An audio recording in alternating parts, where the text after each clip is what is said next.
trước và đề nghị các thí sinh là tập trung về hai phía sân khấu ạ. Một say một cái là gì đây là trong chia sân đình cầu đó cho nhà làm đây là giờ biết sao sử dụng nó nè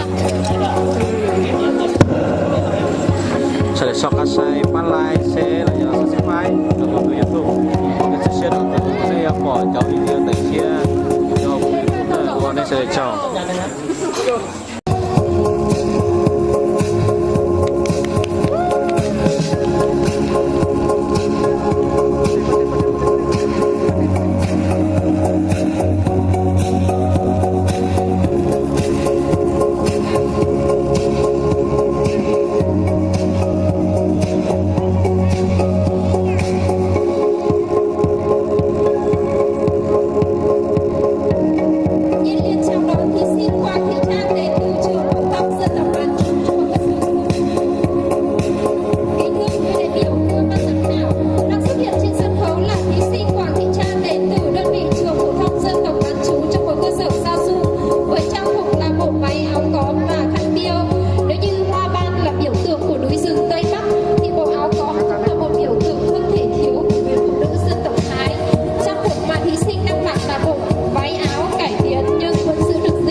trọng.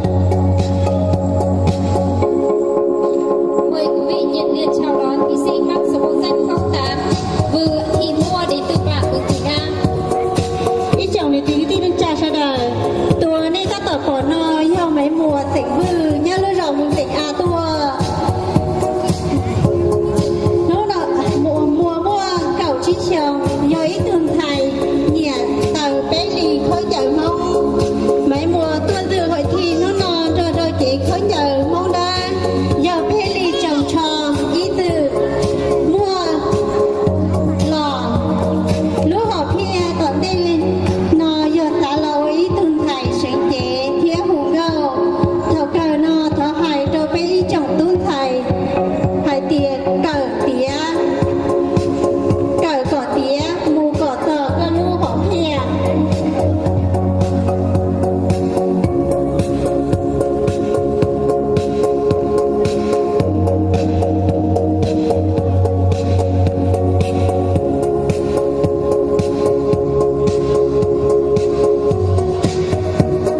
Vâng, đang tiến hành sân khấu là thí sinh mang số bộ danh 09 Lâu Thị Bà đến từ bản Thẩm Mỹ B. Ý chồng này tí tí đứng trà xa đời. Tùa này ta tỏ phỏ nò yêu bao nhiêu tỉnh lâu nhớ lưu rõ thả mỹ à. Sau đó ba môn nó dùng cậu xa cho ba xe ý nghĩa chí chào chí. Ba giờ ấy từng thầy nhẹ muốn đi tết chờ cậu đây mong lý từ kỳ. Nó là ba tôn nữ hội thi đợi chỉ có nhờ mong ra. Giờ bé lý quan điểm mong thầy tệ sợ. Nó giờ chỉ có nhờ của ba nhiệt cha bị nữ giờ ý thọ cái cử rộng ở cái quan điểm mong. Tơ kế mua bánh sư. Ba lúc họ kia giờ ý từng thầy hùng đâu thiết sáng chế thầu cơ nó ba vô lùa hài trơ bí trong từng thầy hài kìa.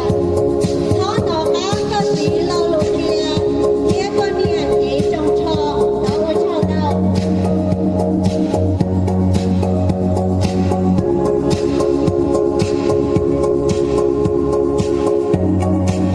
Vâng ạ, mời quý vị nhiệt liệt chào đón thí sinh mang số bộ danh 10 Lầu Thị Phương Thảo đến từ trường phổ thông dân tộc bán trú trung học cơ sở Sa Dung.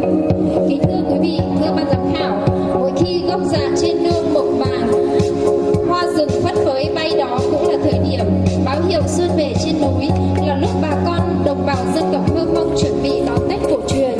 Mỗi dịp xuân sang cũng là thời gian kết thúc mùa màng, các thiếu nữ dân tộc Hơ Mông vùng cao lui về chuẩn bị cho ngày Tết, và cũng từ đó những bộ váy áo đẹp lung linh được ra đời.